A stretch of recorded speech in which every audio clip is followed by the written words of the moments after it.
everyone. My name is Michael Dorr. I'm a PhD candidate at the University of Northampton, and my co-authors of this paper and my supervisors are Professor Chris Rowe and Dr. Callum Cooper. And what I'm going to be talking to you today about is a survey we did of fasting, vegetarianism, and paranormal experiences.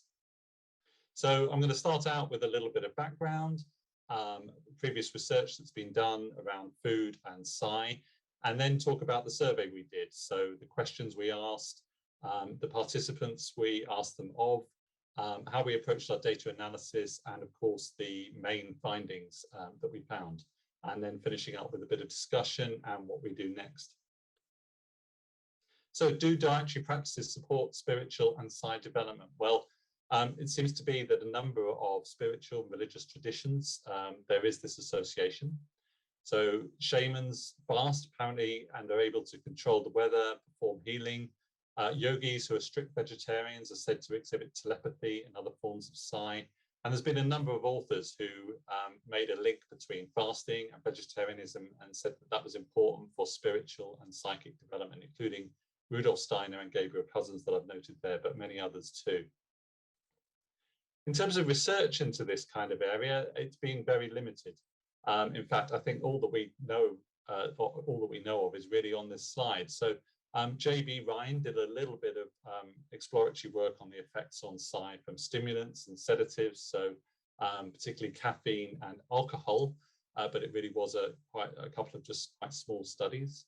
Alzak Amlani in the 1990s did his doctoral thesis on 12 people who were transitioning from eating meat to being raw food vegan and their psycho-spiritual journey. And Dean Radin in the early 2000s did a study that where Buddhist meditators blessed chocolate, and he found that the blessed chocolate seemed to enhance people's mood more than a placebo. And bringing us kind of up to date, I presented last year our study on psi-adepts. So we interviewed 7 professional psychics, if you like, who all used fasting and or vegetarianism. And they reported that fasting benefited psi because of an effect on purification and also directly from the digestive system. Also, vegetarianism benefited psi because of mental clarity it offered them, because it's healthier, and food maybe has subtle energies that either hinder or help psi. And they also reported other dietary practices that were of benefit to their work, such as whole foods, avoiding alcohol, avoiding sugars, and taking supplements and so on. So building on that research, we decided to conduct a survey of people who are not particularly or not necessarily adept at psi, but who nevertheless follow these practices. So either they fast or they're vegetarian or vegan, or sometimes both. And we conducted 2 separate studies. So the first one was on vegans and vegetarians, and the second one was on people who fast. And we found these people through Facebook groups that focused on these interests.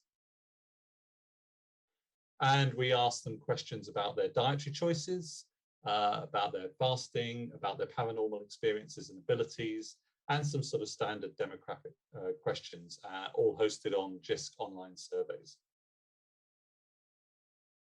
So for the dietary choices measure, we asked them 9 questions. I'm not showing you all the questions here, I'm just showing you the questions that are relevant to the findings that I'm going to be presenting later. So, and these aren't the exact questions, by the way, but first one was, are you vegan, vegetarian, omnivore, or do you engage in a diet that reduces meat? How much of the following do you consume? How much whole foods? How much alcohol, and so on. In terms of fasting, we asked whether they fast. If they do, how long do they fast for? And how long have they been fasting?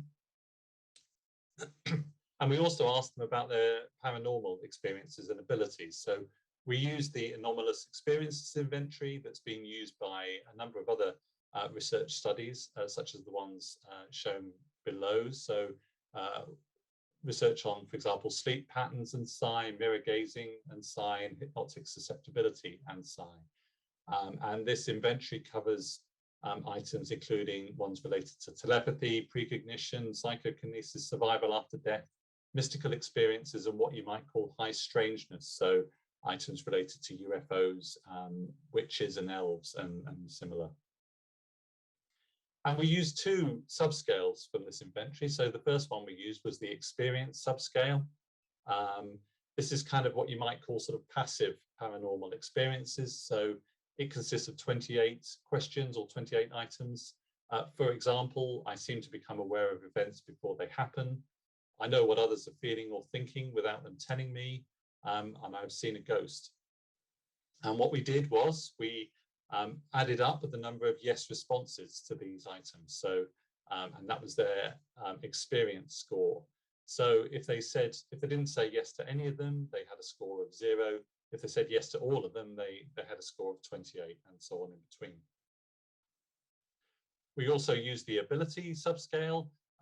That's got 16 items. So items like I'm able to move objects with the force of my mind. I can heal a sick person. I'm able to see auras. So there's sort of more active paranormal experiences, the actual sort of paranormal abilities. Again, we added up the yes scores, and this could give a range between 0 and 16. And what we did, we compared these scores to different dietary variables. So a little bit about the stats that we use. So all the data were non-normal.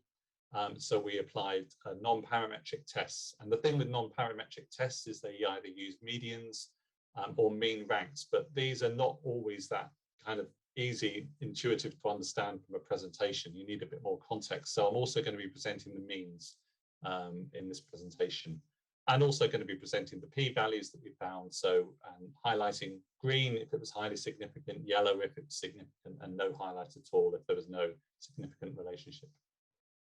So the studies themselves. So first of all, the vegan and vegetarian study. So we approached participants through 13 Facebook groups, and they were sometimes groups that were kind of location-based, like Leeds, vegans and vegetarians, and sometimes not, like Animal Lives Matter. And the survey was open between November and December last year. And we generated some hypotheses from the Adept study that we had. So they're here. So the first one was that fasting would increase reported psychic experiences and abilities, and similar for consuming less dairy, for eating whole foods, and for avoiding alcohol.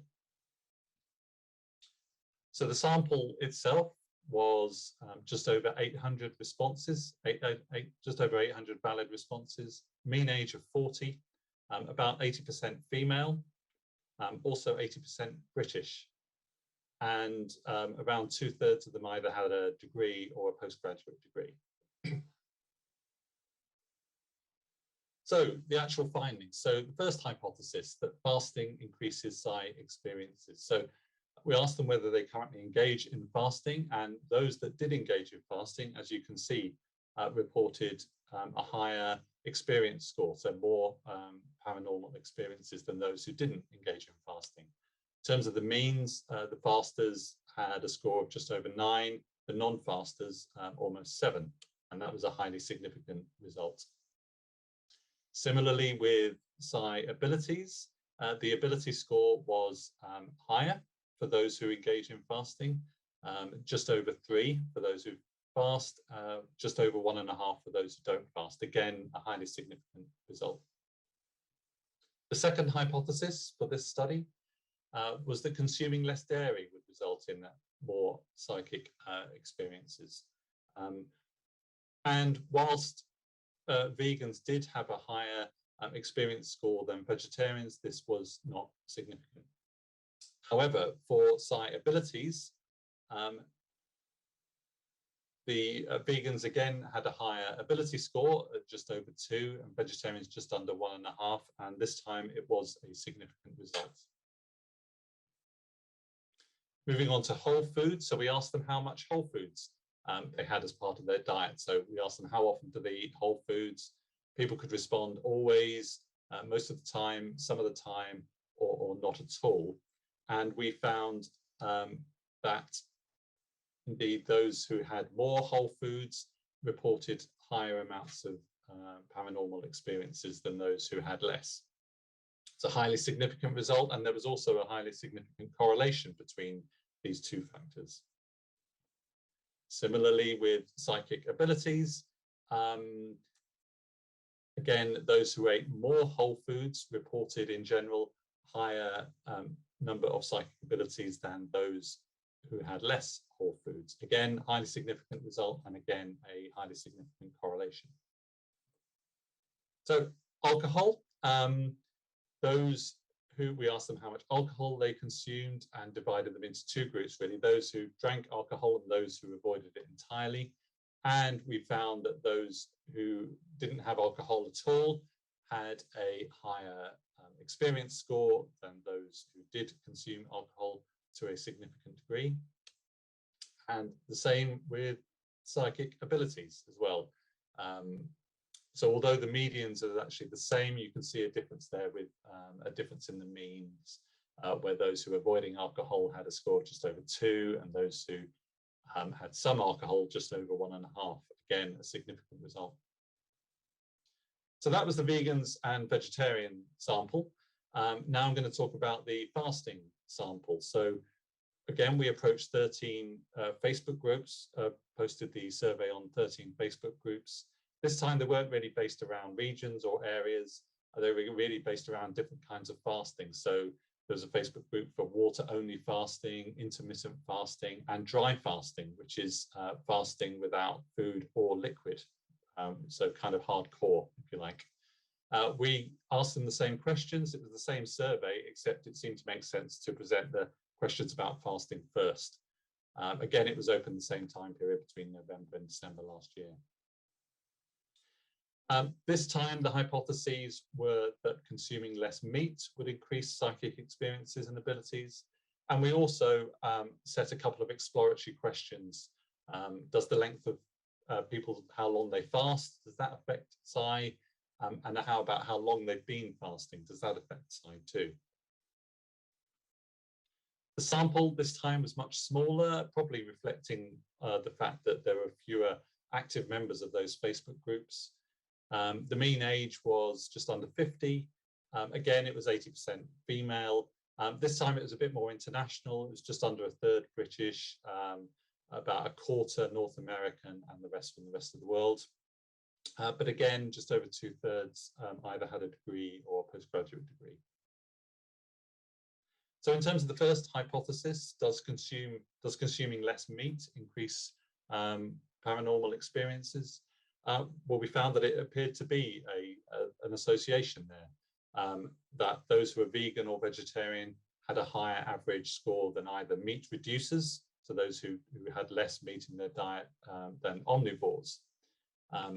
So vegans and vegetarians, there you go, had a score of a mean score of just over 10, omnivores just about 6.5, again to a significant degree. Found a similar result for psychic abilities, although in this case omnivores had a slightly higher score than those who reduced meat. So we bunched all the meat eaters together and found that vegans and vegetarians still had a higher psychic ability score than meat eaters as a whole. So we asked people how long they typically fasted for, and most people came up with a range here. So people would say something like fast for between 1 and 3 days. So we decided to take the maximum length of fast. So on that example, that person would be down as 3 in terms of their maximum fasting length, 3 days. And we found people had a range of between 14 hours and a rather impressive 60 days that they fast for at most, with a mean of just under 5 days. And we found that those who fasted longer had a higher experience score than those who fasted less. So the figure you could see has a split between those who fast for less than 3 days or those whose maximum fast was more than 3 days. And we can see a difference there, that those who fasted longest had a higher experience score. to a significant degree, and there was also a highly significant correlation between the two. Similarly, with psychic abilities, again, the same split and the same and a similar difference, really. Those who fasted for longer had higher ability score, at this time to a highly significant degree, and again there was a correlation between the two factors. We asked them how long they've been fasting. So some have only been fasting for around a month, up to 35 years, with a mean of just over 3.5. And we found that those who've been fasting for longer reported more paranormal experiences than those who've been fasting for less time, to a highly significant degree. And again, there was a correlation between these two factors. We found a sort of similar effect for psychic abilities, that those who'd fasted for longer reported more, but this wasn't significant, and neither was the correlation. So what have we learned?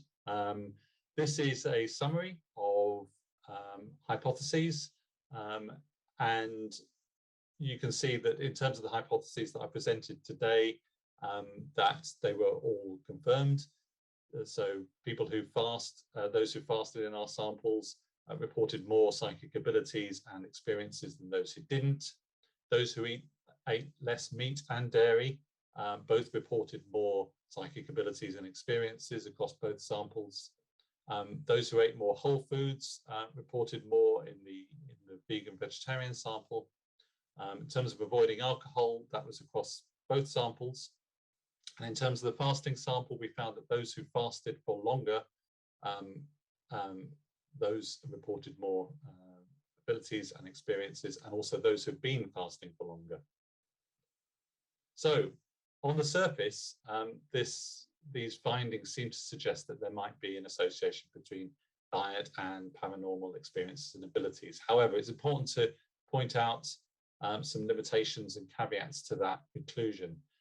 Firstly, as may be obvious, we were testing the effect of fasting just on vegans and vegetarians, and we were testing the effect of vegetarianism just on those who fast. That was the nature of our samples. So it would be good to repeat this work on more general populations to see whether there's a similar effect. It's also the case that we know that there are other known correlates of psi. So, for example, hypersensitivity, paranormal belief, extroversion, and creativity are all correlated with psi. So it is possible that what we're really measuring here is one of those, and that diet is correlated with one or more of those factors too. So again, we need to do a bit more work to find out whether that's the case. So in terms of our next steps, we're just in the process of planning an experimental study. So we're going to implement a quasi-experimental intervention around meat and dairy consumption. So hopefully groups of vegans, vegetarians, meat reducers, and omnivores, and really try and compare how they do at a task of a psi task. In this case, we've chosen Gansfeld precognitive remote viewing, really because it's been shown to have a large effect size, and we need a large effect size if we're going to find differences between these groups. And this is a replication of a study my supervisors did relatively recently using the same laboratory. So that's kind of just in planning at the moment. So to conclude, for the first time, we believe this is the first time a quantitative association has been shown between psi experiences and abilities and diet.